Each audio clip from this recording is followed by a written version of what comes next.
ሰላም ጤና ይስጥልን ውድ የነጋድረስ ፎሬክስ ተማሪዎች እንዴት አላችሁ? አስቀድመን በሌክቸር 24 የመጀመሪያ ቪዲዮ ላይ እንግዲህ ስለ ዞን ምንነት ዞንን እንዴት መሳል እንደምንችልና አጠቃላይ በተለያየ መንገድ እነዚህ ዞኖች የሚሰሩበት መንገድ በተለይ አንድ የትሬንድ አካሄድ ሃይስት ፖይንት ላይ ከምናገኛቸው ዊኮቻቸው ረጃጅም ወይም ጅረቶቻቸው ረጃጅም ከሆኑ ካንድል ስቲኮች ነው ያልነበት ሁኔታ አለ። ግን ደግሞ ጥራታቸው ሊለያይ ይችላል፣ የሚሰጡን ትርጉምም ሊለያይ ይችላል ከሚል እሳቤ አንፃር በዚህኛው ክፍል በዋነኝነት እንዴት የዞናችን ጥራት ያለው ዞን እንዲሆን ማድረግ እንችላለን የሚለውን እሳቤ የምንወያይ ይሆናል።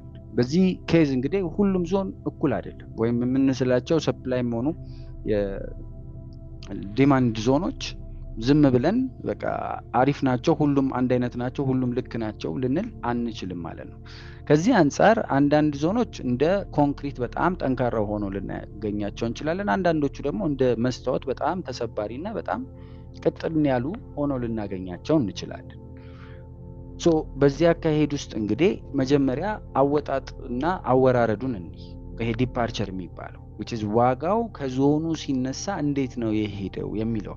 ስለዚህ ቀስ ብሎ እያለቀሰ ወይም ደካማ ዞን ነው እያለቀሰ ነው የሄደው ወይስ ደግሞ እንደ ሮኬት ከዛ ዞን ላይ ተተኩሶ ነው የወጣው which is ጠንካራ ዞን መሆኑን የምንለየው በዛ ነው። በዚህ እንግዲህ እንደ ህግ መያዝ ያለብን ከዞኑ የወጣው ካንድል ትልቅና በጣም ኤክስፕሎሲቭ ጉልበታም ከሆነ ያ ዞን በእርግጠኝነት የባንኮች እጅ እንዳለበትና በጣም ጠንካራ እንደሆነ መመልከት እንችላለን ማለት ነው። ለዛ ነው ይሄ አሰባበር ጠንካራ ሲሆን በጣም ጠንካራ እንቅስቃሴ የሚኖረው። ይሄ ማለት ምን ማለት ነው? እንደ ኤግዛምፕል ይሄንን አፕ ትሬንድ ጀመረ። ስለዚህ ሃየር ሃይ ሰራ፣ ሃየር ሎው ሰራ ምናምን፣ ከዛ እዚች ጋር በጣም ጠንከር ያለ ሬዚስተንስ መጣበት which is በዚህኛው ካንድል እንደምንመለከተው ኦኬ ወደ ላይ እየሄደ ያለ ማርኬት ነበረ። ግን ይሄንን ሁነት ጠንከር ባለ ጅረቱ ረጅም በሆነ ካንድል አማካኝነት በኩርኩም ብሎ ወደ ታች እንዲወርድ አደረገዋ። እዚች ፖይንት ላይ ምን መስራት እንችላለን? ሞስት ፕሮባብሊ ራሱን የቻለ ዞን መስራት እንችላለን። ስለዚህ ይሄ እንግዲህ ከጫፍ ከዊኩ ሃይስት እስከ ክሎዝ እስካደረገበት ፖይንት ነው። ይሄንን ወደ በደንብ አድርገን ወደ ኋላ ካሰመር ነው እዚህ ፖይንት ላይ ከተመለከት ነው አሁን ዞኑ ጠንካራ ነው አይደለም ይሄ ዞን የሚያስብለን ምን ይሆናል ማለት ነው። ኦሬዲ ይሄንን ዞን በመስራት ሂደት ይሄንን አስቀድመን የነበረ በመስመርን ብናሰምረው አክቹአሊ ማለት በቀጥታ መስመርን ብናሰምረው ኦብቪየስሊ እነዚህ ይሄኛውም እቺኛዋን ፖይንት ልናገኝ እንችላለን። ስለዚህ ከዚህ አንግል አንፃር በተለይ ከዚች ፖይንት ነው የተነሳ ነው። ከዚች ፖይንት አንግል የተነሳንበት የዞን አሰራር እንደሚያመለክተው እዚህ ጋር በጣም በጠንካራ ሁለት ካንድሎች አማካኝነት ተሰብሮ ተመልክተናል። ይሄንን በእርግጠኝነት በአንድ ሰዓቱ ባረገው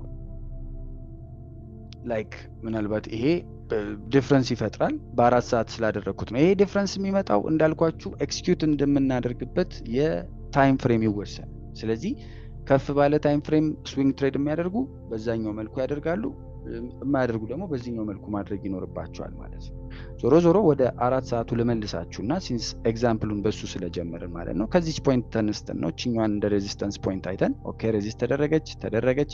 ከዚህ ፖይንት ላይ ግን በጠንካራ ሁነት ተሰብሮ ወጣ። ይሄ የሚያሳየን ከዚህ መሰበር በኋላ ጠንካራ ጉዞ ሊኖር ይችላል የሚል ማረጋገጫን መስጫ ነው ማለት ነው። እንግዲህ እዚች ፖይንት ላይ በደንብ ልትረዱት የሚገባው አንዱ አካሄድ ይሄንን ይመስላል ማለት ነው። እንግዲህ ይሄንን ስል ምን ማለት ነው? ኤክስፕሎሲቭ ወይም ደግሞ ትልቅና ጉልበታም የሆነ ነው።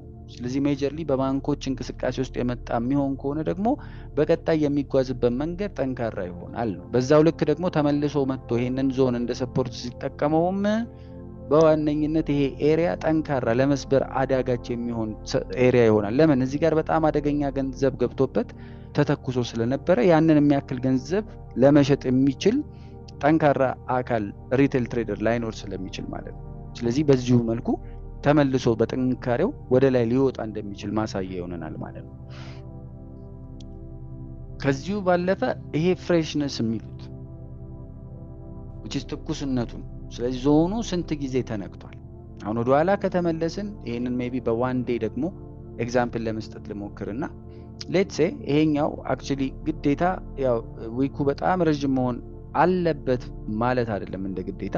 ስለዚህ ይሄንን በመመልከት ሂደት ይሄ ዊክ ስንት ጊዜ ተነክቷል ካልን ሜቢ አንዴ ሬዚስት አደረገ፣ ኦኬ፣ ሁለተኛ ጊዜ ሬዚስት አደረገ፣ ሶስተኛ ጊዜ ሬዚስት አደረገ፣ አራተኛ ጊዜ ሬዚስት፣ አምስተኛ ጊዜ ሬዚስት፣ በአምስተኛው ነው ያለፈው ማለት ነው። ስለዚህ አንድም ጊዜ ካልተነካ በጣም ጠንካራ ነው። ፈርስት ተች ኢዝ ዘ ቤስት ተች ይባላል። እንዴ ከተነካ 3 ጊዜ 4 ጊዜ ከተነካስ ሞስት ፕሮባብሊ ሊሰበር ነው እንደማለት ነው። አንድ ጊዜ ብቻ ሲነካ ስቲል ጠንካራ ነው። ኦኬ፣ ሁለተኛ ጊዜ ተነካ፣ ከዛ ግን እምቢ አለ፣ ሶስተኛ ጊዜ እምቢ አለ፣ አራተኛ ጊዜ እምቢ አለ፣ አምስተኛ ጊዜ። ስለዚህ በተሞከረ ቁጥር ልክ በመዶሻ እንደተመታ ቁጠሩት ማለት ነው። which is በጣም እየበዛ ሲመጣ አዎ ጠንካራ ነው። በጣም ጠንካራ ስለሆነ ነው እኮ ዝም ብሎ በቀላሉ ይፈርሳል ማለት አይደለም። ግን ደሞር ብዙ ጊዜ ተች በተደረገ ቁጥር የመሰበር አቅሙ እየሰፋ ይሄዳል ብለን ልንል እንድንችል ያደርገናል ማለት ነው። በዚህ ኬዝ እኛ የምንፈልገው ብዙ ጊዜ ፍሬሽ ዞኖችን ወይም ያልተነኩ ወይም አንዴ ብቻ የተነኩ ቢሆኑ የተሻለ ነው። የተደጋገመ ነገር ብዙ ጊዜ አደገኛ ሊሆን ስለሚችል ጥንካሬው በዛው ልክ በጣም የገዘፈ ሊሆን ስለሚችል ማለት ነው። በዚሁ ኬዝ ይሄንን ምን ማለት ነው? ይሄንን ስል ምን ማለት ነው? ለምሳሌ እዚህ ጋር ኦሬዲ ሰርቷል። ይሄኛው እንዳያደናግራችሁ ይሄንን ላጥፈው። እዚህ ጋር ኦሬዲ ከዚህ አስቀድሞ ከነበረው ሬዚስተንስ አልፎ እዚህ ጋር ራሱን የቻለ እንትን ሰራልን እኮ አይደል? የቅድሙን ኦሬዲ እዚህ ጋር ማርኬቱ እዚህ ጋር ከደረሰ በኋላ ከሆነ የመጣ ነው። ኦኬ፣ ይሄንን ሬዚስተንስ እንደሰራልን በዚህ ካንድል አወቀ። ይሄንን ካንድል ምንም ጊዜ አልሞከረውም እንደምታዩት። በሞከረው ሰዓትስ ይሄው በጣም ባደገኛ ሰብሮት ወጣ። ላይክ እንደዚህ ስለመቆየት ስላለመቆየቱ እርግጠኞች መሆን የምንችለው አክቹአሊ ዋንስ ሰብሮ ሪቴስት አድርጎ ድጋሚ ይሄኛውን አሁን የሰራውን ሃይስት ፖይንት መስበር ከቻለ እዚህ በላይ መሄድ የሚችል በጣም ጥንካሬውን የበለጠ ያረጋግጥልናል። ለጊዜው ግን አሁን ባለው ሬዚስተንስ ኃይል ሬዚስት ለማድረግ ወይም ለመሰበር ቀላል ሆነ ማለት ነው። በአንዴ ፍርክስ ብሎ ሄደ። ምክንያቱም ሪጀክት ሲደረግ ስላልታየ እዚህ ፖይንት ላይ ሜጀርሊ ይሄንን በደንብ መረዳት ይኖርብናል። ከዚህ ጋር በተያያዘ እንግዲህ በተደጋጋሚ ታይም ፍሬሞች ስላችሁ ነበር። የዋን አወር ዞን እና የዴሊ ዞን እኩል አይደሉም። ይሄንን ዋን አወር ላይ አምጥተን ለምሳሌ the same thing እዚህ ጋር አምጥተን which is እዚህ ጋር ኦሬዲ የሰራው ፖይንት አለ አይደል? ስለዚህ ይሄ ሜቢ ካሁን በኋላ ዳታ ስለሌለ ወይ ከዚህ በኋላ ለመረዳት እንዳያስቸግር ሌትስ ኮንሲደር ከዚህ በፊት የነበሩ ሁነቶችን እንመልከት። which is exact የሆኑ ፖይንቶችን ብንፈልግ ለምሳሌ ብዙ ሳንሄድ እዚሁ ጋር እቺኛዋን ኤሪያ እንያት። ያው ሰፋ ያለ አይደለም እንደ ኤግዛምፕል ለመስጠት ያህል ማለት ነው። ስለዚህ በዚህ ኬዝ አሁን ይሄ አንድ ራሱን የቻለ የአንድ ሰዓቱ ላይ የተሰራ ዞን ነው። እንግዲህ ይሄ በአንድ ሰዓቱ የተሰራው ዞን ነው። በዚህ አንድ ሰዓት ዞን ላይ ይሄንን ወደ ዴሊ ብናዞረው ይሄው እንደምትመለከቱት ምንም ላይገባችሁ ምንም ምንድነው ምናምን የሚያስብልም ሊሆን ይችላል። በዚህ አካሄድ አያችሁት። ዋን አወር ላይ የሚሰጠን በጣም የተለየ እንትን ሊሆን ይችላል። ስለ ታይም ፍሬሞች ስናወራ ምን ብለናል? ዋን ዴን የሚጠቀሙት ስዊንጎች ናቸው። ስለዚህ ከፍ ብሎ እንደሚሄድ ዝቅ ብሎ እንደሚሄድ ምናምን። ምክንያቱም በዋን ዴው እዚህ ጋር ከሰራልን እንትኖች አንፃር የትኛው ነው ሜጀሮቹ አሪፍ ዞኖች የሚባሉት? አንደኛው ይሄ ነው በዚህኛው ኬስ። ሁለተኛው ደግሞ እዚህ ጋር ቅድም የሰራ ነው ይሄው። ስለዚህ አሁን በምንም አይገናኙም ማለት ነው የአንድ ዴውና የአንድ ሰዓቱ። የአንድ ሰዓቷ ናት፣ የዋን ዴው ላይ የሚያሳየን ኢሜጅ ይሄ ነው። ስለዚህ ከዚህ አንፃር ዴሊ ዞን የምንለው የኮንክሪት ግድግዳ ነው ወይም በዴሊ ላይ የምናገኘው ማለት ነው። ይሄንን መልሰን ወደ አንድ ሰዓት ብናወርደው ሜጀርሊ እንቅስቃሴዎቹን በመለየት ሂደት የበለጠ እንድንመለከት የሚያደርገን ሆኖ እናገኘዋለን። ወይም በጣም ጠንካራ ኮንክሪት እንደሆነ ዋን አወሩስ ይሄንን እናጥፈውና ዋን አወሩ ጋር ስትመጡ የዋን አወሩ ደግሞ የሸክላ ግድግዳ ነው ልትሉ ትችላላችሁ። let's consider taking the 5 minute 5 ሚኒቱን ደግሞ ብንወስድ ይዋጣል obviously which is አሁን በ5 ሚኒቱ ደግሞ ስንመለከተው ወደ ኋላ መለስ ብለን ላይክ እንደዚህ እዚህ ጋር ያገኘናትን በ5 ሚኒቱ ያው ቺኛዋ ዶጂ ታይፕ ኦፍ እንትን የሰራች አለቻል። ይሄንን እንሰራው ያጁት ቺኛዋን ፓርት አይቼ ማለት ነው። ይሄ አንድ ሰዓቱ ሸክላ የነበረው 5 ደቂቃው ምን ይሆናል ማለት ነው? የወረቀት ይሆንብናል ማለት ነው ከጥንካሬ አንፃር። ግን ዞሮ ዞሮ ይሰራሉ። ያው ይሄ ግን ሊሰራ የሚችለው አሁን ይሄንን ወደ 1 አውሮ በመልሰው ምንም የማትታይ ፖይንት ናት የምትሆነው። ያው እዚህ ጋር እንደምትመለከቱ እርግጠኛ ልንሆንበት የማንችለው ዞሮ ዞሮ በመሰበር ሂደት የትኛው ይሰበራል፣ የትኛው ትልቁን ጠንካራ ነው፣ ሁሌም የትልቁን ታይም ፍሬም ዞን ማክበር ይኖርብናል። ከሃየር ታይም ፍሬም ዝቅ እያለን ነው የምንሄደው ስንል በዋነኝነት ያ ነው እሳቤው ማለት ነው። ስለዚህ ኤንትሪ ለመፈለግ ትንሹን እንጠቀማለን፣ ወይም በ5 ደቂቃው በ15 ደቂቃው ምናምን እንደ ትሬደርነታችን፣ ወይም ደግሞ ስዊንግም ከሆነን 1 ሰዓት ላይ የ1 ሰዓቱን ወይ ምናምን ልንጠቀም ይችላል። ግን ከዴይሊ ጀምሮ ባያዙን መመልከት ይኖርብናል። ከዛ በተረፈ ዞኖችን መጠቀም ወይም ኤክስኪዩሽን ላይ ስንመጣ ዞኑን ሳልን እንበል አሁንስ። ስለዚህ እንዴት ነው የምንነግድበት? ለምሳሌ ኦኬ እዚህ ጋር ዞኑን ሳልን፣ ኦልሬዲ ያገኘነውን ዞን ሳልን። ታዲያ እንዴት ነው የምገበያይበት? በመገበያየት ደረጃ የቱ ጋር ነው ግዛ የቱ ጋር ነው ሽጥ ማለት ያለብኝ አንድን ዞን ካየሁት በኋላ? እንግዲህ በዚህ ሂደት ውስጥ ብዙ አማራጮች አሉን። አንደኛው የመጀመሪያው እንትን ታች ትሬድ የሚባለው ነው። ታች ትሬድ ማለት ይሄ ድፍረትን የሚጠይቀው ነው። ፕራይሱ ገና ዞኑን ሳይነካ እኛ ሊሚት ኦርደር እናስቀምጣለን። ላይክ ገና እየተቃረበ በመጣበት ሁነት በቃ ሊሄድ ይችላል ወይ እንደዚህ ይሆናል ብለንም ሊሆን ይችላል ማለት ነው።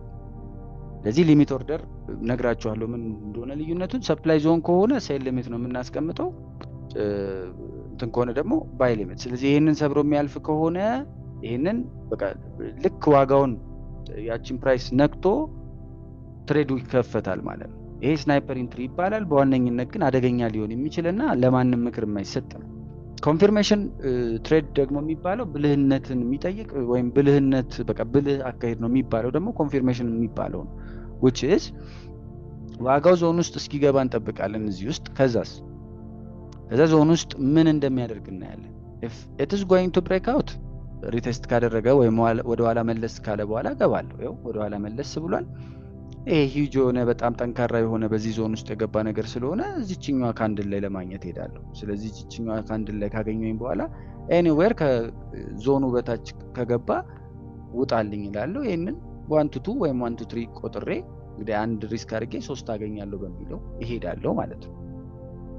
ከዛ በተረፈ ሪጀክሽን ዊክ ምናልባት በደንብ አድርገን ስለ ዊኮች ስለ ካንድሎች ስንማር ደግሞ የበለጠ እዚህ ጋር የምጨምርላችሁ ጉዳይ ይኖራል ማለት ነው። ከዛ በተረፈ በትንንሾቹ ታይም ፍሬሞች ደግሞ ስትራክቸር ብሬክ ምናምን የሚለውን ነገር የበለጠ አሁን መሰረታዊ ነገሮችን ገና እያሳወቅኳችሁ በመሆኑ ጀስት ሊቭ ኢት ላይክ ዲስ ማለት ነው። ይሄንን ካየን በደንብ በኋላ እንትን እንላለን ማለት ነው። ሜጀርሊ እነዚህ የካንድል ስቲኮች አይነት ምናምን ከተወያየን በኋላ እንዳጠቃላይ ትሬዲንግ ቪው ላይ ዩሮ ዩኤስዲን ዝም ብላችሁ ትከፍቱና ላይን ቻርት ላይ ታረጉታላችሁ እንዳልኳችሁ ነገራቶች እንዲቀልሏችሁ። እንግዲህ ምናልባት የዛሬው ትምህርት ትንሽ ኮምፕሊኬትድ ሊሆንባችሁ የሚችል ልጆች እንደምትኖሩ አስባለሁ። አይ ሆፕ ቀላል እንደሆነ ወይም እንደቀለላችሁ ተስፋ አደርጋለሁ። ከከበዳችሁም እንኳን እመኑኝ 1 2 ወይም 3 ክላሶችን ስንጨምር አሃ ለካስ ይሄ ነው እንደምትሉ እርግጠኛ ነኝ። ዞሮ ላይን ቻርታችሁን ዝም ብላችሁ አውጥታችሁ ይሄ ቫሊና ፒክ የምንላቸው ሃይስት ፖይንቶችን ለምሳሌ እሺ ይሄኛው ሃይስት ፖይንት ነው ዝቅ ስላለ ብለን ብናሰምርባቸው ሃይስት ፖይንቶች ወይም ሃየር ሃይ የተሰራባቸው ማለት ነው።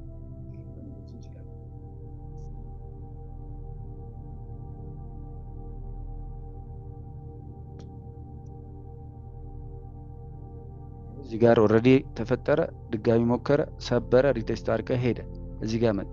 ግጠኝነት ይሄንን ወደ ኋላ ባሰባው የሆነ ወደ ኋላ ላይ ምንም እያየሁኝ አይደለም፣ ግን በእርግጠኝነት ወደ ኋላ በመለስ የሆነ ሬዚስት እንዲያደርግ ያደረገው ነገር እናገኛለን። ይሄንን ራንደም ሊኝ ያልኳችሁ ኤሪያውን አያችሁት። አካባቢው ዞን ቢሆን ኖሮ ኦብቪየስሊ ይሄ ቦታ ከባድ መሆኑን ያሳየን ነበር ማለት ነው እንደምትመለከቱት። ስለዚህ ዞሮ በዚህ መንገድ እንሰራለን።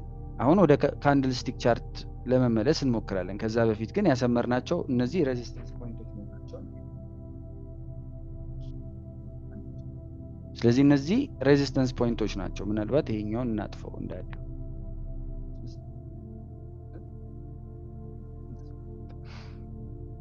ያሰመርናቸውን መስመሮች አሁን ወደ ካንድሉ ስናመጣው ይሄው እዚህ ጋር ኦኬ። ስለዚህ ይሄንን ካንድል ጫፉ ክሎዝ የተደረገበት ስለሆነ ነው አሁን። ስለዚህ ይሄ ማለት ምንድነው? ከዚህ ተነስተን በዚህ ኬዝ ይሄኛውን ሬክታንግል እንደዚህ ወስደን ኦብቪየስሊ እስከዚህ ጫፋ፣ ስለዚህ ይሄንን እንደዚህ አድርገን ጫፉን ተጠቅመን ብናሰምር ዞን ሰራን ማለት ነው። ቀለል አድርገን እዚህም ጋር የተመለከትናት ነበረች አይደል? ስለዚህ እቺ ማለት ያው ግዴታ እንትን መሆን አለበት አይደለም፣ ግዴታ ግን ዊክስ ሊኖሩት ይገባሉ። በቃ ግድ ነው ዊክስ ያለው መሆን ይኖርበታል። ግዴታ በጣም ወፍራም መሆን አለበት መሆን የለበትም። እሱን በግምት ማስገባት ይኖርባቸዋል። ዞሮ ዞሮ እነዚህን እስቲ ያው the same thing እዚች ጋርም ያለችዋን ኦልሬዲ ያሰመርንባቸው ፖይንቶች ክሎዚንግ ፖይንት ላይ ነው የሚያሳዩ። ከዛስ ይሄንንም እናምጣው እንደዚህ ብንወስደው ኦብቪየስሊ አስቀድሞ ከሳልነው ሬዚስታንስ ፖይንት ይሄው ይሄንን ሰብሮ ለመውጣት ሞከረ፣ መጣ ድጋሚ። ከዛስ ይሄው እዚህ ጋር ሄቪሊ ሰብሮ ወረደ። ይሄ የሚያሳየው ሞስት ፕሮባብሊ ምንድነው? ይሄ በጠንካራ በባንኮች ምክንያት ነው የፈረሰው። ስለዚህ ወደ ላይ ከመውጣት ይልቅ ወደ ታች ሊወርድ ይችላል የሚል ሐሳቤ እንድንወስድ ሊያደርገን ይችላል። ዞሮ ካንድሉ ቦዲ ክሎዝ ጀምረን እስከ ዊክ ሃይ ድረስ ሳጥን መስራት ነው። ያንን ሳጥን ወደ ታች ስንጎትተው ኤክስቴንድ ስናደርገው ማለት ነው። ስለዚህ ዞን ይኖረናል ማለት ነው። አሰራሩ ኢንኬዝ በደንብ እንድትረዱትና እንዲገባችሁ በቀጣይ ቪዲዮ ደግሞ በመናወራባቸው ክላሶች ላይ በደንብ አድርጌ መጨመሪያ አይቀርም። አንዳንድ ጊዜ ዞኑ በጣም ሰፊ ሊሆንብን ይችላል። ለምሳሌ በዴሊ ቻርት ላይ በአካልና በዚህ ወይም በቦዲ እና በዊክ መካከል ያለው ዲፍረንስ በጣም ሰፊ ሊሆን ይችላል። ለምሳሌ ይሄንን ልንወስድ እንችላለን እንደ ሴም ኤግዛክት ቲንግ። ስለዚህ ይሄኛው ለምሳሌ አሁን ይሄንን ፖይንት እንደዚህ በጣም ግዴታ እንደዚህ መሳል ይኖርብናል ማለት ነው። በጣም ሰፊ ነው፣ በጣም ጠንካራ፣ በጣም ትልቅ ነው ራይት። ስለዚህ በዚህ ኬዝ ለምሳሌ 50 ፒፕስ ምናምን ሊሆን ይችላል። ይሄንን ዲፍረንስ አሁን ብናየው ራሱ ከዚህ እስከዚህ ያለውን ላይክ ከዚህ እስከ ጫፉ ድረስ ያለውን ኦልሞስት 53 ፒፕስ ምናምን አለ በአንድ እንትን ማለት ነው። ስለዚህ ይሄ ማለት ኦብቪየስሊ ስቶፕ ሎስ ከዛ ዞን ውጪ ማድረግ ስላለብን ምን ይሆናል ማለት ነው? ሪስኩ ይበዛል ማለት ነው። ምክንያቱም ይሄንን ለማድረግ አሁን ይሄንን ወደ ሴል ለመግባት ስል ምን ማድረግ አለብኝ? ኦኬ እዚህ ጋር ሆኖ አገኘሁት፣ ግዴታ ይሄንን በጣም ሰፊ ማድረግ አለብኝ ኦልሞስት 56 ማለት ነው። ወደ ታች ሲሄድ ደግሞ ሰፊ ማግኘት አለብኝ which is ይሄ ግዴታ ምን መሆን ስላለበት 1 to 2 መሆን ስላለበት ግዴታ ስለ ማርኬቱ እርግጠኛ መሆን አለብኝ ስለመውረዱ ማለት ነው። ስለዚህ ይሄንን ሪፋይን የምናደርገው ወይም እንዴት በቃ ፊልተር አውት ማድረግ እንችላለን ካልን ዴሊ ላይ ዞኑን እንስላለን። ኦኬ ከዛስ ወደ እነዚህ ድንገት እንዳያደናግሯችሁ እነዚህ እናጥፋቸው። ይሄ ዴሊው ላይ ሳል ነው እንበል። ስለዚህ ዴሊው ላይ ሳል ነው ይሄ ነው። ኦልሬዲ ካለን ሐሳብ አንፃር ሬዚስት እያደረገ ያለው ዞን ይሄ ነው። ከዛስ ወዴት እንወርዳለን? ወደ 4 አወር እንወርዳለን። ወደ 4 አወር እንወርድና በዛ ትልቅ ዞናችን ውስጥ በ4 አወር ላይ የተፈጠረች ልዩ ቤዝ ካንድል እንፈልግ እስቲ which is በዚህ የ4 አወር ስሪት ውስጥ የተፈጠረ ልዩ ቤዝ ካንድል አለ ወይ? ስለዚህ አሁን ይሄ ደሴም ራሱ ካንድሉ አለ። ሜቢ ይሄ ከዚህ እስከዚህ መሄዱ አለ፣ ጭራሽ ወደ ታች ሊያሰፋብን ይችላል።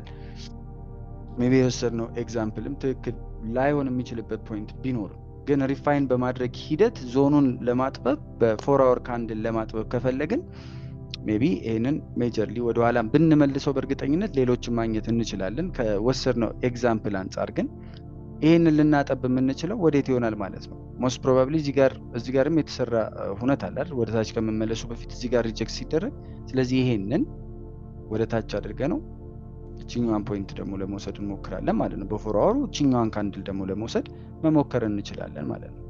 ስለዚህ አትሊስት ይሄኛው ጠበበ። the same thing ይሄንን እያጠበብ ነው 1 አወር ላይ ብንሄድ በእርግጠኝነት ሌላ እናገኛለን። ያው እዚህ ጋር አሁን ለምሳሌ ጠባቡን ለማግኘት ከፈለግን እዚህ ጋር የተሰራውን which is እቺኛዋን ፓርት ልንወስድ እንችላለን። ይሄንን እናጥፋውና ግዴታ ማጥፋት ይኖርብናል አይደለም። አሁን ከተሰራው ወይም በአነስተኛ ማርኬት ውስጥ በተሰራው ውስጥ ሞር ፐርፌክት የሆነውን ለማግኘት ወደ ዝቅ ወዳለው የታይም ፍሬም ስንመጣ ኦብቪየስሊ እቺኛዋን እናገኛለን።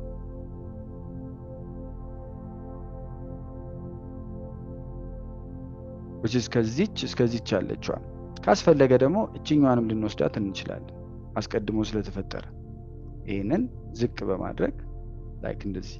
ስለዚህ ይሄ ሞር ኦፍ ፊልተር አውት የተደረገ በጣም ሰፊ ከሚሆን የተሻለው ነው ሆኖ እናገኘዋለን በአንድ ሰዓት። አያችሁት? አሁን ሪፋይን አደረገ ነው። እዚህ ጋር መጀመሪያ ሬዚስት አድርጓል፣ ድጋሚ ሬዚስት አድርጓል። ይሄ ተሰበረ። ኦኬ ተሰበረ፣ በጣም ወደ ላይ ሄደ። ድጋሚ መጣ፣ እዚህ ጋር ሞከረው፣ ሰበረው። ከዛ እዚህ ጋር ደግሞ ሰበረና እንዴትም ማለትና ድጋሚ በኃይለኛው ተሰበረ። ሶ አሁን እንደምን እያገለገለ ነው? ሜጀርሊ ይሄንን አሁን እዚህ ጋር እኔ ሴል ልግባ ብል አትሊስት ስቶፕ ሎስ ማድረግ ያለብኝ የቱ ጋር እንደሆነ እያየሁኝ ነው። አትሊስት ወደ ዝቅ አድርጌ ነው የሚሆነው። በዴሊ ቢሆን ኖሮ ኦልሬዲ በጣም ሰፊ ስለነበረ ሙሉ ለሙሉ እንትኑ ይሄኛው እስከዚህ ድረስ ሄዶብኝ ነበራል። ስለዚህ ይሄንን ልግባብል ግዴታ እስከዚህ ማስፋት ይኖርብኛል። ምክንያቱም በዚህ ውስጥ ይሄኛውን ካልሰበረ በቀር ወደ ላይ ስለመሄዱ እርግጠኛ ስለማልሆን ማለት ነው። ስለዚህ ይሄኛው ወደ ታች መሄድበትን እርግጠኛ ካልሆንኩኝ ይሄ ዋንቱ ጭራሽ ዋንቱ ዋን እንኳን መሆን አቃቷል። ስለዚህ የበለጠ ዋንቱ ቱ አትሊስት ለማድረግ ምን ማድረግ አለበት? በጣም ብዙ እንድቆይ መደረግ አለበት፣ ወይም እስከታች መውረድ አለበት ማለት ነው። ስለዚህ ሞር ግን በዚች ምክንያት አሁን ቅድም በሰራናት ካንድል አማካኝነት ግን ሪፋይን አድርገ ነው ላይክ እንደዚህ ብናጠባትስ ሞሮፍ አሁን ይሄንን ምን ማድረግ እችላለሁ? እንደዚህ ሳወርደው ስቶፕ ሎሴን $1 ላገኘው የምችለው ኦልሞስት $4 ሆነልኝ ማለት ነው። ከሪስክ አንፃር በጣም ምርጥ ሆነልኝ። ስለዚህ ፊልተር አውት በማድረግ ሂደት በዚህ መንገድ ልንጠቀመው እንችላለን ማለት ነው። ሶ ሜጀርሊ ቅድም 50 እና 60 ፒፕሶችን ሪስክ ያደረኩበት አሁን ወደ 15 እና 20 ፒፕሶች ሊጠብ ቻለ ማለት ነው። ሶ ይሄ ፕሪሲዥን ወይም ትክክለኝነት ይባላል። ስናይፐር የሚባለው ይሄ ነው። አይም ሹር በተወሰነ መልኩ ግራ ሊያጋባችሁ የሚችሉ ሀሳቦች አሉ፣ ግን እመኑኝ በጣም ቀላል እሳቤ መሆኑን ላረጋግጥላችሁ እወዳለሁ። ስለዚህ እነዚህን ጉዳዮች በደንብ አድርጋችሁ ደጋግማችሁ እዩዋቸው። እንደ ቤት ስራ ትሬዲንግ ቪው ላይ XAU USD ወይም የጎልድን ቻርት ትከፍታላችሁ። XAU USD ቻርትን ትከፍታላችሁ። ብዙ ጊዜ ወርቅ ዞኖችን ያከብራል። ሶ ታይም ፍሬም ደግሞ 4 አወር ላይ ታደርጉታላችሁ። 3 ሰፕላይ ዞኖችን ወይም የመሸጫ ዞኖችን which is ከላይ ከሬዚስተንስ ሳይድ ዋጋው በኃይል የወረደበትን ቦታ ትፈልጉና ከመውረዱ በፊት የነበረውን ዊክ ቱ ቦዲ ሳጥን ትስሉበታላችሁ። ረጅም ዊክ ያለውን ካንድል መርጣችሁ ይሄንን ዞን ትሰራላችሁ። ከዛ ደግሞ ዲማንድ ዞን ደግሞ ዋጋው በኃይል የወጣበትን እዛው ቻርት ላይ ዋጋው ደግሞ በኃይል የወጣበትን ቦታ ተፈልጉና ሰፖርት ሆኖ ያገለገለበት ያ ሰፖርት ግን ሜጀርሊ ምን መሆን አለበት? ቤዝ ካንድል መሆን አለበት። ዊኩ ረጅም ማለት በጠንካራ እንዲመለስ ያደረገው ማርኬቱ በተቃራኒ እንዲመለስ ያደረገው መሆን አለበት። እሱን ትፈጥሩና ያንን የዲማንድ ዞን ትሰራላችሁ ማለት ነው። እነዚህ ዞኖች ወደፊት በጣም አድርገን ማለት ወደፊት ስላችሁ ወደ ጎን በደንብ እያስረዘምናቸው እስቲ እንያቸው። ስለዚህ ዋጋው ተመልሶ ሲመጣ እንዴት እንደነካቸው ወይም እንዴት ሪስፔክት እንዳደረጋቸው ታያላችሁ። እሱን ስክሪንሻት አድርጋችሁ ለራሳችሁ ታስቀምጣላችሁ። ከቻላችሁ ደግሞ ያው በመነጋገሪያ ወይም በመወያያ ሐሳብ መስጫው በኩል ማቅረብ ትችላላችሁ ማለት ነው። በአጠቃላይ የዚህ የሳምንቱ መጨረሻ ትምህርታችን ይህንን ይመስላል። በዚህ እንቅስቃሴ ውስጥ እንዳጠቃላይ የዞን ፕሪሲዥንን በማወቅ ሂደት ዋነኛ ጥቅሙን ዋነኛ ሂደቱን ተመልክተናል። ምናልባት በተለያየ ሁነት ደግሞ በቀጣይ የምንማራቸው ለመግለጽ ያህል ስለ ትሬንድ ላይንስ እና ቻናሎች እናወራለን። እነሱን በማውራት ሂደት ስለ ዞኖችም መልሰን የምናነሳበትና ምናልባት ያልገባችሁንም ሀሳቦች በደንብ አብጠርጥረን የምናነሳበትን መድረክ ለመፍጠር እንሞክራለን። ለዚህ ለ24ኛ ሌክቸር ትምህርታችን ይዤላችሁ የቀረብኩት ትምህርት ይህንን ይመስል ነበር። አብራችሁኝ ስለቆያችሁ እጅግ አድርጌ በጣም አመሰግናለሁ። በያላችሁበት የምትማሩትን ትምህርት በልቦናችሁ እንዲያሳድር ሰርታችሁ የምትለወጡበት እንዲያደርግላችሁ ምኞቴ መሆኑን ለመግለጽ እወዳለሁ። ሰላማችሁ በያላችሁበት ይበዛም ዘንድ ተመኘው። ሰላም።